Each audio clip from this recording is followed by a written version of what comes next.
ஹாய்ங்க, வணக்கம். இன்றைக்கி பிரண்டை புளிக்குழம்பு தான் செய்ய போகிறோம். எப்படி செய்யறதுன்னு பார்க்கலாம். அதுக்கு நம்ம பிரண்டை எடுத்துக்கலாம். அப்போல்லாம் பார்த்திங்கன்னா நிறைய கிராமங்களில் தான் பிரண்டைலாம் கிடைக்கும்.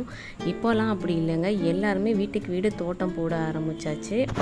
எல்லாம் மாடி மேலேயே இந்த மாதிரி வளர்க்கலாம். அப்படி இல்லைன்னா கூட எங்கேயாவது இருக்கிற இடத்துல ஒரு துண்டு வாங்கிட்டு வந்து நட்டு வச்சிட்டிங்கன்னா அது வேர் பிடிச்சி நல்லா காடு மாதிரி வளர ஆரம்பிச்சிரும்.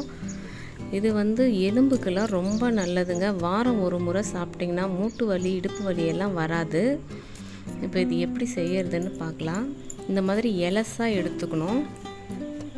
எடுத்து இந்த நாரெல்லாம் எடுத்துட்டு நல்லா பொடி பொடியாக கட் பண்ணி அலசி எடுத்துக்கலாம். நான் ஒரு கைப்பிடி அளவுக்கு எடுத்திருக்கேன். ரொம்ப பொடியாக கட் பண்ணிக்கலாம். ஏன்னா கடித்து சாப்பிடும்போது நாக்கெல்லாம் விறுவிறுன்னு நமைக்கும்னு சொல்லுவாங்க. இந்த அளவுக்கு பொடியாக கட் பண்ணி அலசி எடுத்துக்க போகிறோம். இதை க்ளீன் பண்ணும்போது கையில் எண்ணெயை தடவிக்கிட்டு க்ளீன் பண்ணுங்கள். அப்போ கையை அரிக்காது. கொஞ்சமாக எண்ணெய் விட்டு இந்த பிரண்டையை சேர்த்து நல்லா வதக்கி விட்டுக்கலாம். இந்த அளவுக்கு கலர் மாறுற வரைக்கும் வதங்கணும். ரொம்ப எலசாக இருந்துச்சுன்னா நமைச்சல் கொஞ்சம் கம்மியாக தான் இருக்கும். மறுபடியும் இந்த எண்ணெயில் போட்டு இந்த மாதிரி வதக்கும்போது சுத்தமாக நமைச்சல் இருக்காது. எண்ணெய் விட்டு கடுகு, சீரகம், பூண்டு, வெங்காயம், பொடியாக கட் பண்ண வெங்காயத்தையும் சேர்த்து நல்லா வதக்கி விட்டுக்கலாம்.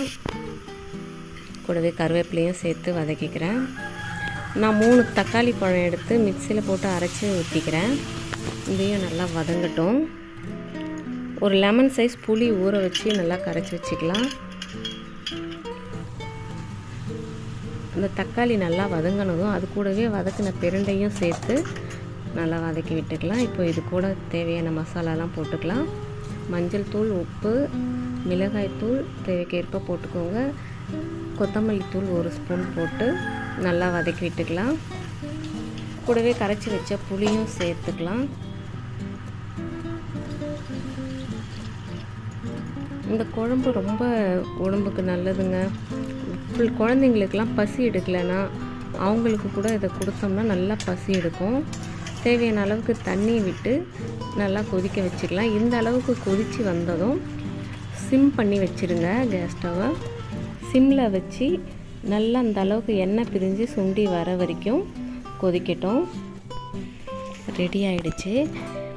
உங்களுக்கு வேணும்னா கொஞ்சம் தேங்காவும் அரைச்சி விட்டுக்கலாம். குழம்பு கொஞ்சம் அதிகமாக வரும். நான் கொஞ்சமாக செய்யறதுனால தேங்காய் ஊற்றலை. தேங்க்யூ.